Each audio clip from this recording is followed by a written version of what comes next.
હમણાં જે લવી સભામાં જે પ્રવચન હતું એમાં એક વાક્ય સાંભળવા મળ્યું કે હઠ, માન અને ઈર્ષા, આ ત્રણ વસ્તુ જો તમારા જીવનમાંથી નીકળી જાય તો તમારું જીવન ખરેખર સ્વર્ગ બની જાય.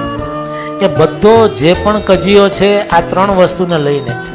કે હઠ, કે તમે હઠ કે ના હું આમ જ કરીશ, હું આમ જ, ના મને આમ જ જોઈએ, એ તમે મૂકી દો કે ભાઈ ના ચાલશે, તમને આમ ફાવે છે, ઓકે હું મારી હઠ મૂકી દઉં. માન, લગભગ બધા પ્રશ્નો માન, કે મને ઓલાએ બોલાવ્યો નહીં, મને અહીંયા બેસવાનું કીધું નહીં, મને ખુરશી આપી નહીં, મને હું પાછળ બેસું, હું આટલો મોટો માણસ ને હું ચોથી રોમાં પાંચમી રોમાં બેસું. જો એ તમારામાંથી નીકળી જાય તો એ તમને પ્રશ્ન તમને, કારણ કે એ વિચાર આવે તો તમને એ તમારી અંદર એ બધા દુઃખ પ્રવર્તે. અને ઈર્ષા, કે હંમેશા માણસ દુઃખી થતો હોય છે બીજાનું જોઈને, કે ઓહો ઓલાએ મર્સિડીઝ લીધી, કે ઓલાએ એને એન્ડિયોર લીધી, મારી પાસે નથી, મારે હોવી જોઈએ, મારી પાસે ઓલી બાઈક હોવી જોઈએ, મારી પાસે આવું હોવું જોઈએ.